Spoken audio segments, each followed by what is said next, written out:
My name is Harper Lane. When I was 34 years old, I stood in court and watched my own brother get led away in handcuffs for forging documents to steal the ancestral home my grandmother had left to me. He turned back, panic in his eyes, and shouted, "Don't do this, Harper. We're family." But I no longer believed in the word family the way I used to, because the mother who gave birth to me was the first to sign the lawsuit against me, because the people I once loved made up stories, smeared my name all over a will they weren't included in. If one day you discovered that those closest to you were willing to destroy you to claim something they believed should have been theirs, what would you do? Share your thoughts in the comments, and don't forget to like and subscribe to the channel, because this journey isn't just about money. It's about a promise to the one who passed, and the awakening after a betrayal no one saw coming. I grew up in a family where everything was arranged like a perfectly framed painting, polished, tasteful, and with no visible cracks. The Lane family prided itself on 3 generations of running Lane & Co. construction, where our last name was tied to oakwood, stainless steel, and commercial buildings across the state of Oregon. The heart of it all was my grandmother, June Lane. She was the strongest woman I've ever known. Not the loud kind of strong, but the kind that holds steady, like the foundation of the very buildings she helped raise. She and my grandfather started the company with nothing but a small sawmill. After he passed, she not only kept it going, she turned Lane & Co. into a respected family business. And yet, inside the very house she lived in for nearly 60 years, I always felt like a guest. Every Thanksgiving or Christmas, I'd drive in from Seattle bringing lemon tarts or a bottle of wine she liked. I was always the one who arrived late and left early. Not because I was busy, but because I knew I wasn't expected. Every spotlight in that house shined on Grayson, my brother, the one the entire family and neighborhood called the natural heir. From a young age, he had a gift for making people believe in him, even when he had nothing but a smile and stormy blue eyes. "Grayson will take over the company, obviously," my aunt once said proudly, right after I'd graduated with a degree in architecture and started working at a design firm in Seattle. "And you? You're in, what, computers?" I smiled, because explaining wouldn't change a thing. My mother, Elaine, never said what she really thought. She never criticized, never blamed, but whenever I said something she didn't agree with, she'd go quiet. The kind of silence that makes you feel guilty even when you're not sure what you did wrong.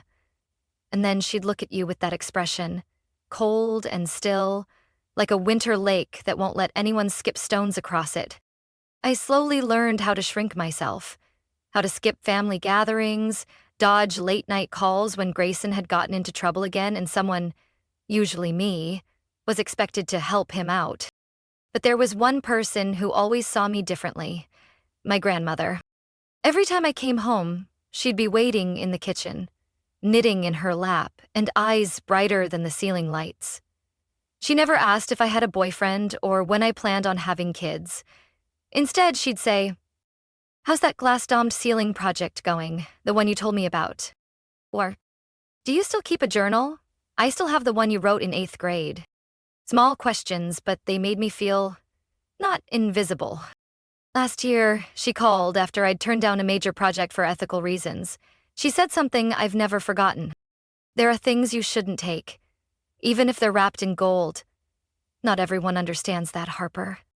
9 months later, she passed away. The news came on an autumn afternoon while I was reviewing floor plans for a new community library.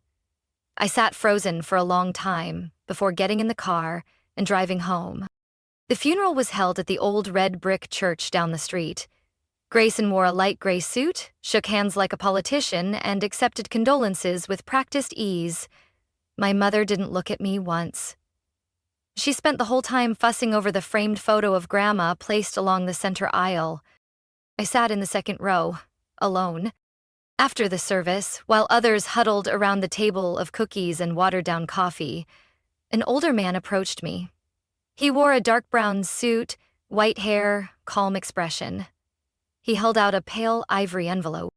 "You're Harper Lane?" I'm Raymond Whitaker, June's personal attorney.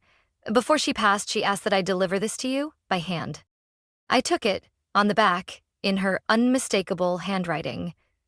Open only when alone. I slipped it into my purse without a word, but something inside me shifted. A little. I didn't know then that the letter would change everything. The will reading took place on Tuesday morning, 3 days after the funeral.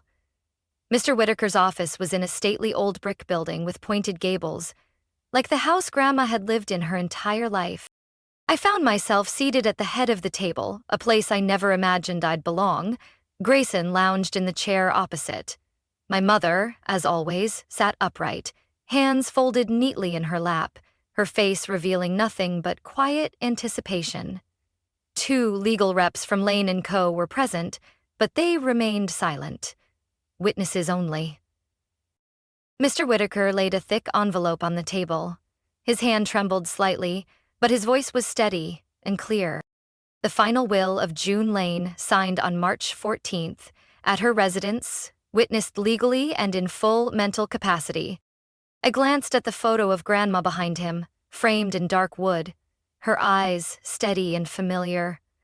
Warm, steady, as if she knew exactly what was coming. He began to read. His voice echoed through the still room, each word precise, no hesitation, no euphemisms.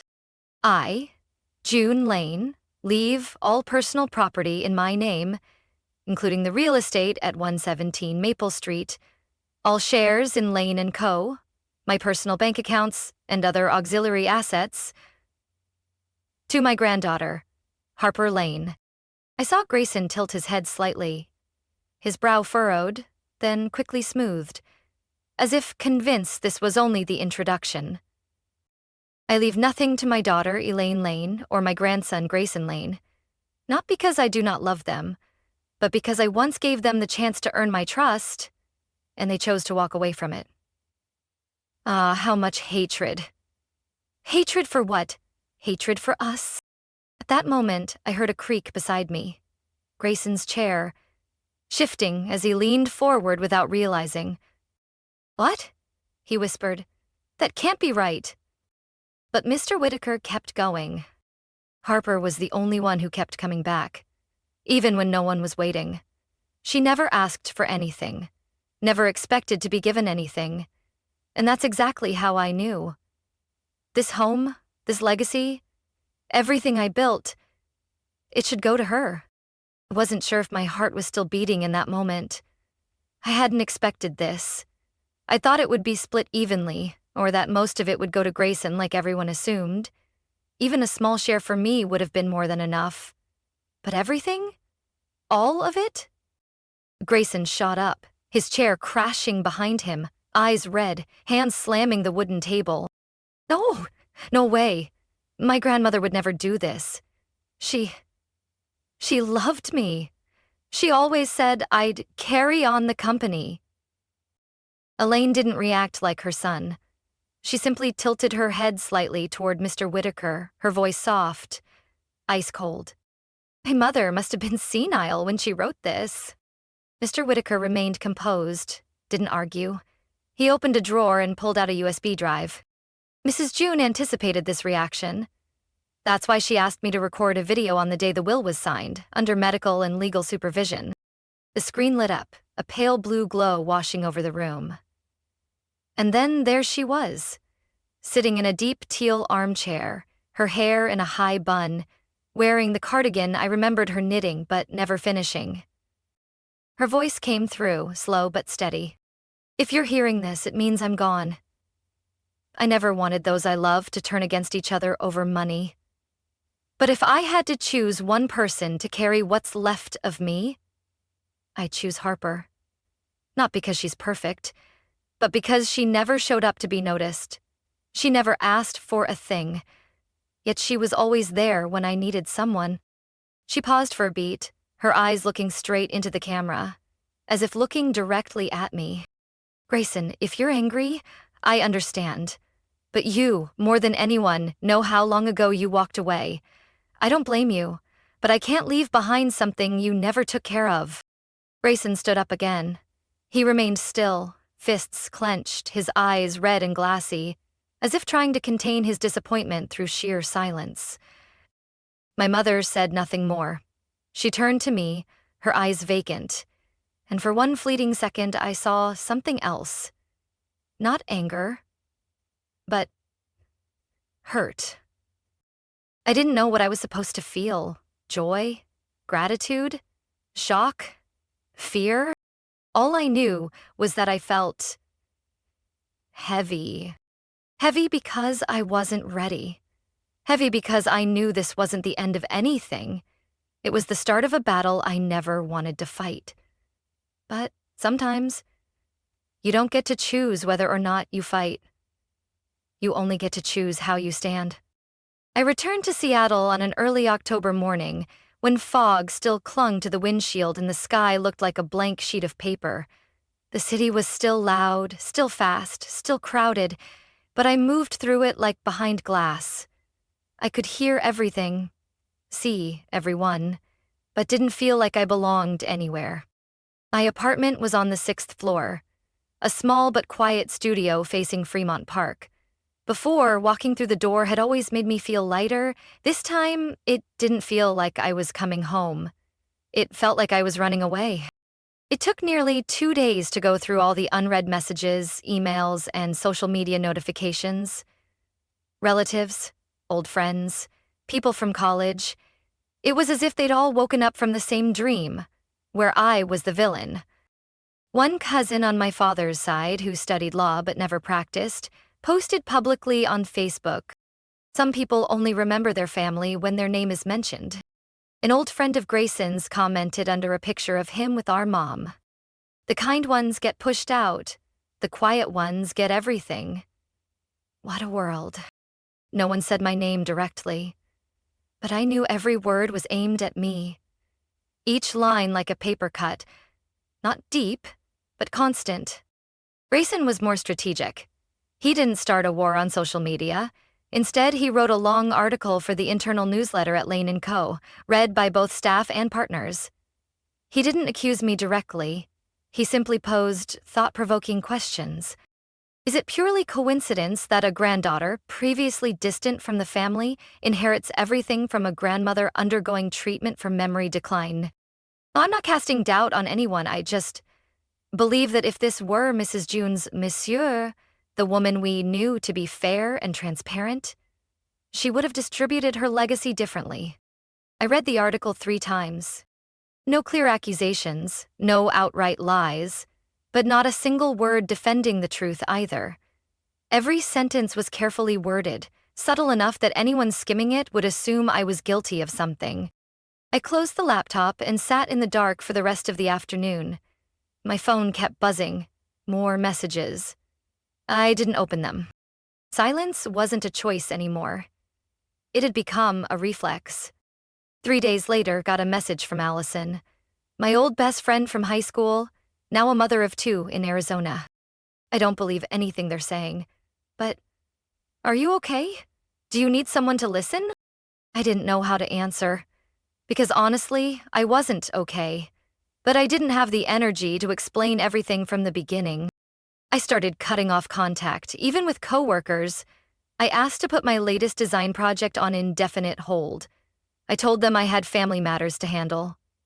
My boss, a kind man named Charles, simply replied, "Harper, sometimes we need to stop drawing for others and relearn how to draw the line for ourselves." I nodded, even though I didn't fully understand what he meant then. At night, I didn't turn on the lights. I let the glow from the street spill through the curtains. Sat curled by the window, as if I could disappear if I stayed small enough. I missed my grandmother so much it hurt. Her trembling hand still pouring tea, her soft scolding when I forgot my coat. The lavender scent mingling with old wood in her room. And then I'd remember my mother's expression during the will reading. Empty, distant, like I was the one who betrayed them. Remember Grayson's low growl as he gripped the arm of the chair, staring at me like I was a thief. I stayed there for hours, unmoving, as night slowly folded over the city.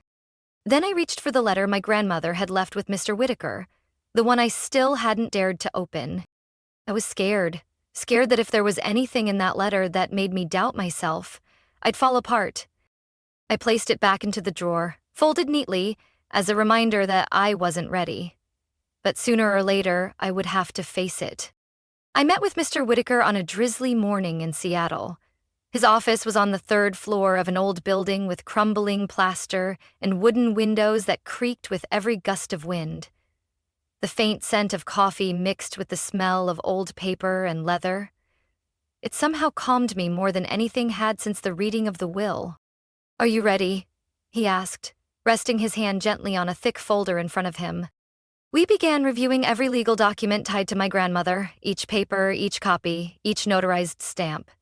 Mr. Whitaker worked with the precision of someone who knew a single mistake could bring the whole thing down. But he was the one who suggested I bring in someone else. A person he described as not good at making people comfortable, but excellent at exposing lies. Her name was Dana Curtis. I met her at a small cafe near the University District on an October afternoon when yellow leaves blanketed the sidewalks like Seattle was trying to hide the cold with color.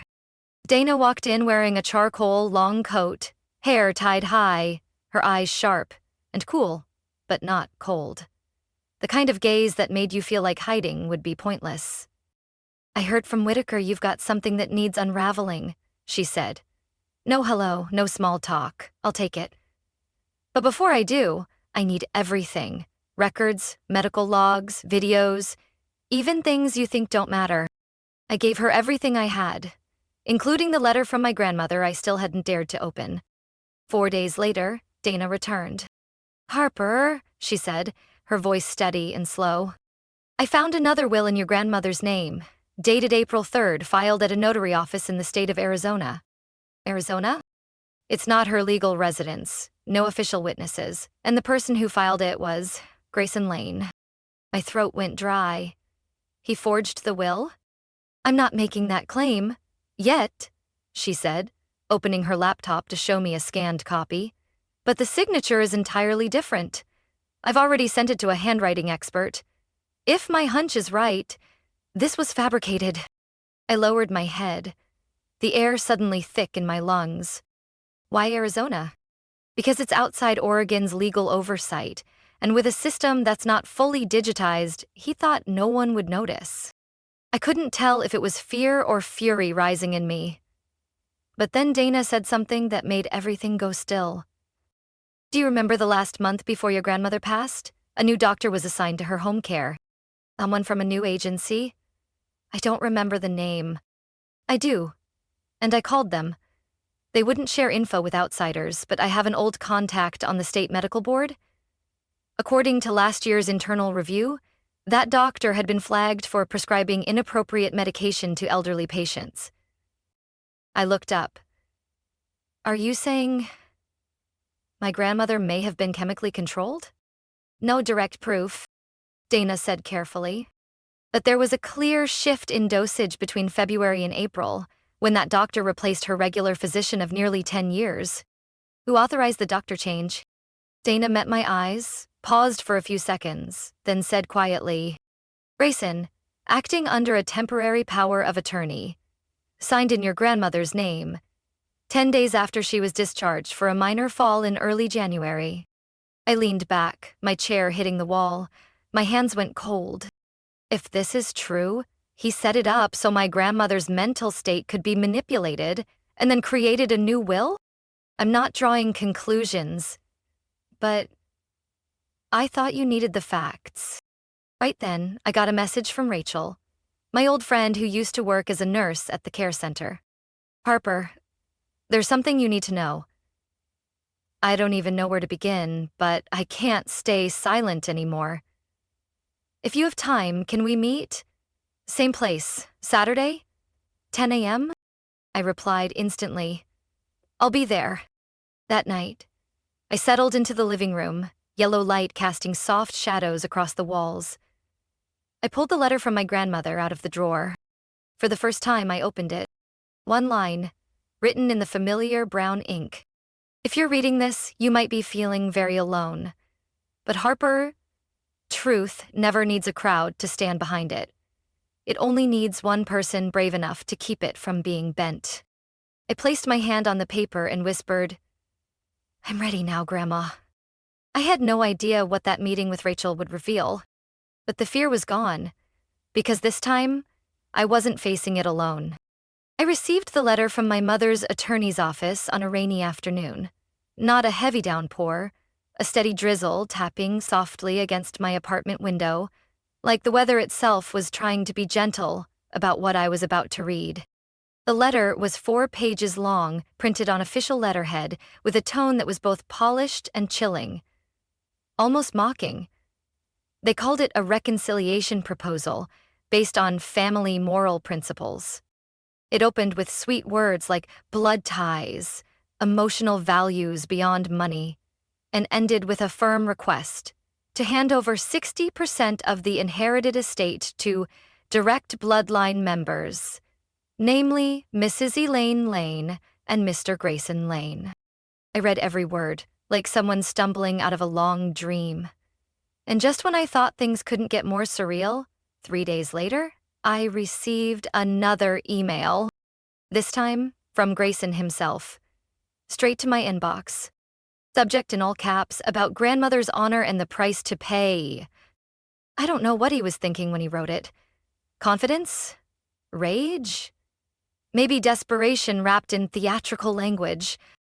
In the email, Grayson declared he would do whatever it takes to restore justice to what was manipulated through deceit, claimed that I had taken advantage of an elderly woman in physical and mental decline, and that he was fully prepared to pursue legal action if I didn't willingly relinquish my claim. I froze, eyes locked on the computer screen, unable to move. My hand rested on the mouse, but I couldn't move it. The feeling wasn't fear. It was emptiness. So much so that I didn't even hear the phone ring, until it rang a second time. Rachel. Her voice trembled slightly when I picked up. Harper, do you still have the copy of the April medication records? I just found something, and it confirms everything you suspected. We met at a small cafe in Fremont. The rain had stopped, but the air felt heavy, like something was still waiting to fall. Rachel brought a slim stack of documents clipped neatly with a label that read, Internal Medical Records, February to April. These are originals from the center, she said, her voice raspier than usual. I wasn't supposed to take them out, but I knew that if I didn't give them to you, the truth would never come out. I flipped through the pages, columns for drug names, dosages, prescribing times. My eyes stopped at the third line. Lorazepam, 2 milligrams, twice daily. Ulperidol, 5 milligrams, at night. I knew enough to recognize that was not a prescription for someone with joint pain and insomnia. Rachel nodded, seeing the change in my expression.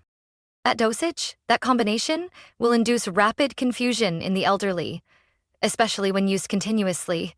Your grandmother probably never had a chance to remember what she signed. I gripped the stack tightly, feeling the blood rush to my chest.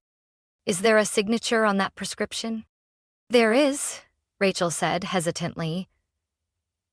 The new doctor. The one Grayson introduced through the private care agency. And according to the company records, he was also the one who scheduled the follow-ups and had the original doctor's files removed from the system.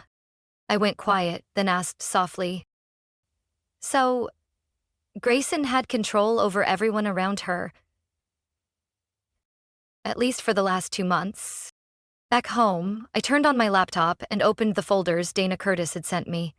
She had suggested organizing everything into categories: assets, medical, legal, internal emails. I stared at them like a map, each thread leading to the same center. Intentional takeover. In one internal email from Grayson's company, one I obtained through an anonymous former employee, he'd written, Don't worry about the property part. I'll handle it. She has no clue how asset allocation works. No one replied directly, but I saw a few responses. Received. Noted. We'll follow up next week." That quiet acknowledgement was more chilling than outright agreement. I printed out each page, sorted and labeled the files. Then I created a separate cloud account with two-factor authentication and uploaded everything. I had no idea how far their lawsuit might reach, but one thing was certain. If this turned into a war, I wouldn't walk in unarmed. I picked up the phone and called Dana. "We need to compile everything," I said. "We're not launching an attack, but if they want to drag me into the street to fight, then I'm showing up with the spotlight aimed straight at them." Dana's voice was as calm as ever. "Good. It's time. And I think there's one more thing you should know." I frowned. "What is it?" "Grayson met with your mother's lawyer. They're trying to get the will invalidated, claiming your grandmother lacked mental capacity at the time of signing. But there's something they don't know?" I sat upright. "What?" Dana gave a slight smile, but her eyes were sharp as a blade. "The video testimony your grandmother recorded, filmed with her former doctor, who's still alive, well and willing to testify." I leaned my head back against the chair and exhaled deeply. This wasn't over. But for the first time, I didn't feel alone in the dark. I could see the outline of a path. One that wouldn't end with me bowing in silence. King County Courthouse, Courtroom 3B. I took the first seat on the right in the defendant's row, gripping the hem of my coat as if letting go might shatter me. The air was thick. Sound seemed sucked out of the room, leaving only the tap of pens on folders and the creak of wooden benches when someone shifted. Grayson walked in with 3 attorneys, all in gray suits, all wearing confidence that bordered on arrogance. My mother didn't show up. I wasn't surprised. Ever since her side dropped their claim for a separate inheritance share, she had vanished from every discussion. The judge was a white woman in her 60s, silver hair pulled back neatly. Her gaze was sharp as a knife, but her voice was low and composed. Grayson's lawyer began with a long opening statement, voice flat like a financial report. "Your Honor, my client is not here to claim assets. He's here for justice. No member of the Lane family could have imagined that a hastily written will, influenced by a granddaughter with minimal contact, would override a lifetime of familial bond.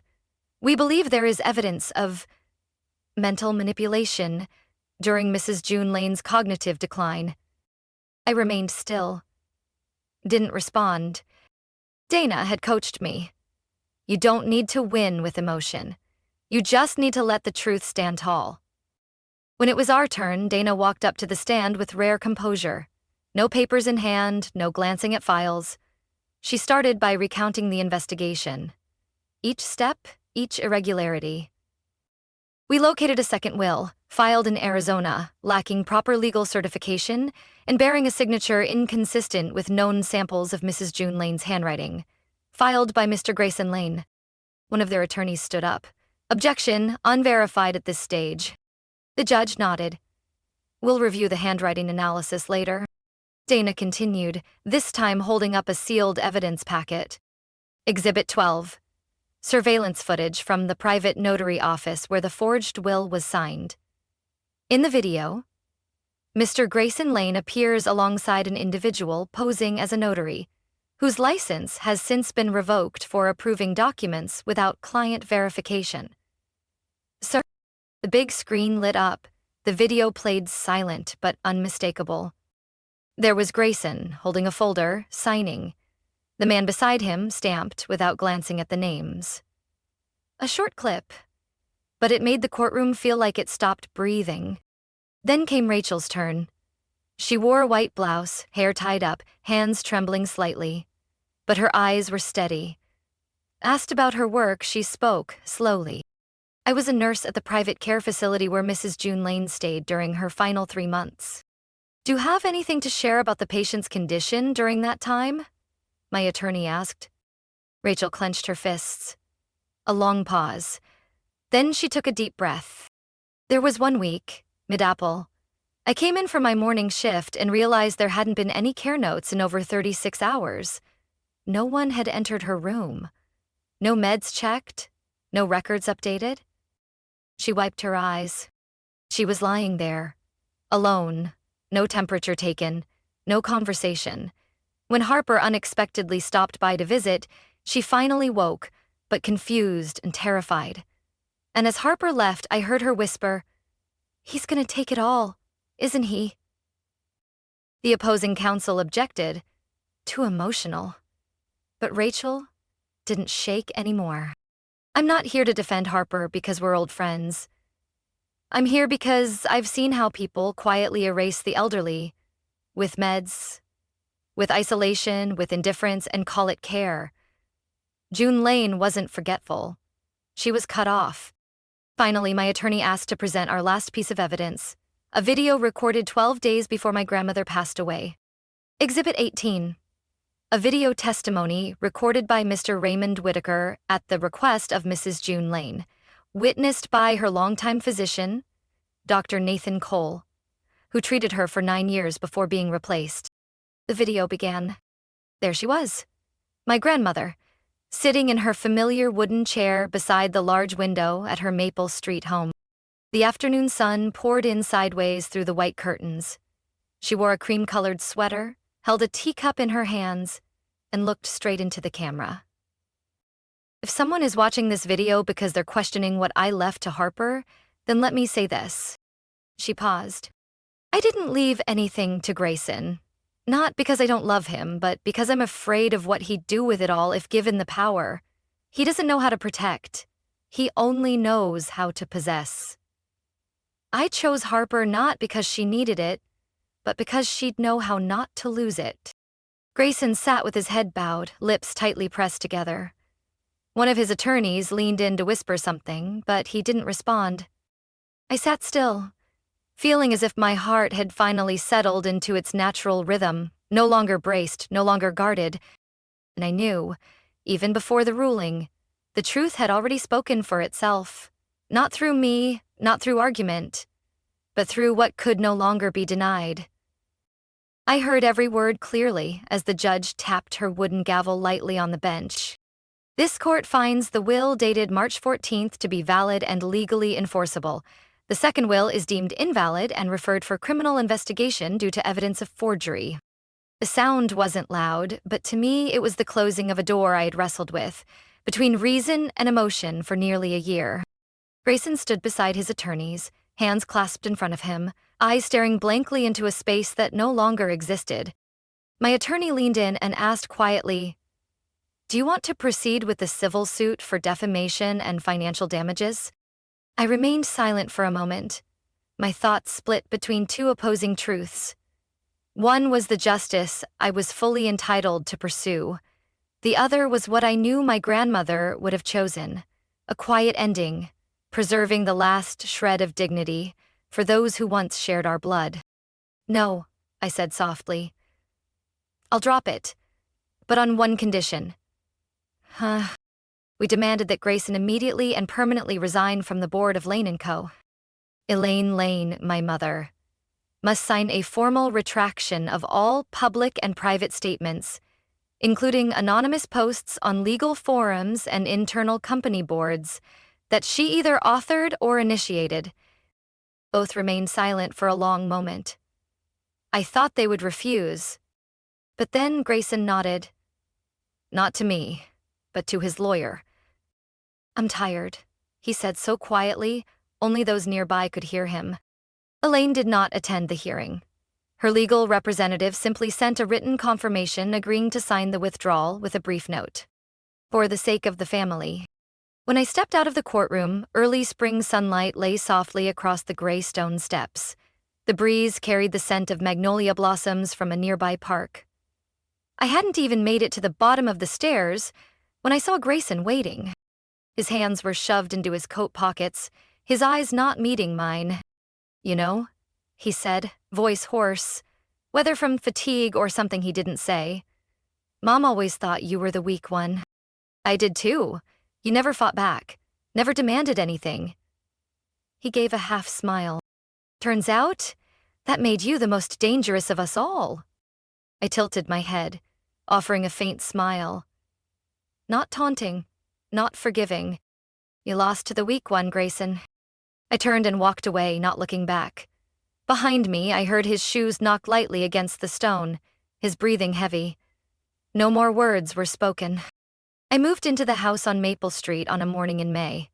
The sky was pale blue, sunlight falling across the old roof tiles, shining through the purple wisteria now blooming over the porch. The house wasn't just a piece of property I owned. It was a living memory, a part of the legacy I had been trusted to hold. Not to possess, but to protect. The scratches were still on the dining table where my grandmother used to sit. The armchair was still slightly sunken where she read books. And the little wooden shelf still held the drawings I had once lined up when I was 12. Everything remained as if she had only stepped into the garden and might return at any moment. I didn't change much. I updated the electrical system, renovated the kitchen, and repainted the back room into a workspace. On the wall, I hung a design called June's Bench, an idea I had carried with me since the day I walked out of court. June's Bench wasn't a structure, it was a scholarship. I used a portion of the dividends from my inherited shares in Lane & Co. to establish a small fund. Enough to grant 3 or 4 scholarships a year to female students pursuing architecture or construction. Women without family backing.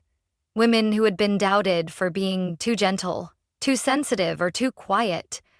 For a field built on steel and concrete. I sent handwritten letters to community colleges across the state. I can't change everything, but if someone needs a hand to keep moving, I'll place mine here. Just like my grandmother once placed hers for me. In the first month after moving in, I hosted a small potluck in the backyard. Just 6 people. 3 were friends I'd met through the local book fair, 1 was a former colleague from Seattle, and 2 were neighbors who had been estranged from their families, for reasons no one should have to justify. 1 for choosing to remain single, the other for divorcing without parental approval. We gathered around a long wooden table beneath the maple tree, passing beet salad, apple pie, and a mystery lasagna no one could quite remember bringing. We talked about sleepless nights, buying sofas, learning how to stay quiet when misunderstood, and letting go of the people we'd tried too long to hold on to. Some laughed, some cried, some stayed silent for a long time before whispering. For the first time in years, I don't feel lost. I didn't call those evening support groups, and I didn't think of them as therapy. I just saw them as a table where everyone had a seat. No one had to be worthy to sit. They only had to show up. One morning, I found a letter in the mailbox with no sender's name. Beige envelope, slanted handwriting, ink faded, as if written in a hurry. I opened it. 1 single line. I should have asked you, instead of pushing you like I was pushed my whole life. I recognized the handwriting instantly. It was my mother's. Those words didn't carry an apology. They weren't asking for forgiveness either. But inside them was something my mother had never admitted in her entire life. She wasn't the only one who hurt others. She had been a victim too. And maybe, because she never learned how to heal her own wounds, she let them repeat. On the ones she brought into the world. I stayed silent. No reply, no call. But the next day I went to the wood carving shop at the end of the street and ordered a small, simple sign. Table for 1, always open, dedicated to those who stayed when no one asked them to. I placed my grandmother's photo frame on the wooden windowsill by the porch, right beside the old armchair she used to sit in every Sunday morning, sipping black tea, reading the paper, and shooing away the sparrows that tapped playfully on the glass. The afternoon sun slanted through the window, landing on her eyes in the picture, smiling, gentle, the kind of gaze I once thought I'd forget. I kept the faint scratch on the frame's corner, the mark of time, of years that were imperfect but honest. Behind me, laughter echoed from the kitchen. Someone had told a clumsy story, probably Denise, the new friend I met at last month's potluck, talking about her first attempt at drilling a shelf and hitting a water pipe instead. The laughter spread, spilling out onto the porch, brushing against the lavender bush my grandmother once planted, mixing with the soft sweep of a broom at the side of the house. I opened the window, letting the wind carry it all, The sounds, the smells, the voices. As if the house itself was breathing again. Alive, as it once was. Inside, glasses clinked gently. Someone called out, "Harper, you have to try Malcolm's ginger soup. It cures sadness." I laughed and called back, "Be right there." I turned from the window, but my hand brushed the edge of her photo frame. A silent thank you, not for the inheritance, but for the trust. I rebuilt this house not just with bricks or blueprints, but with the pieces of myself that had once been broken.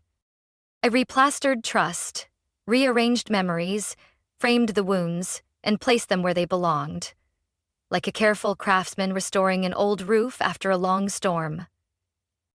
Everyone who walks in here, whether they were once called different, ungrateful, or troublemakers, has a chair waiting. Not because they need to prove anything, but because everyone deserves a place to be seen, to be heard, and to stay. I used to think keeping the house was a way to hold on to what was left of my grandmother, but now I know. This house was never what remained. It was the beginning. For me.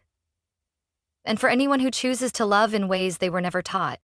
Maybe each of us at some point stands at a threshold, where we must choose between clinging to what we've known or stepping forward to build something truly meant for us.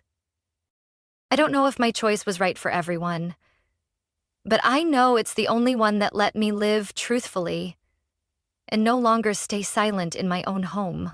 What about you? Have you ever been misunderstood by your own family? Ever had to set boundaries, not out of anger, but to protect the gentleness still left inside you? If so, I would truly love to hear your story. Share it in the comments. Because maybe what you say might reach someone else who's trying to take one more step, just like you once did. Sometimes the strongest thing we ever do is not what we hold on to, but what we let go of at the right moment. And if you care about stories of family, not always perfect, but real and deep, make sure to follow the channel so you won't miss the journeys ahead.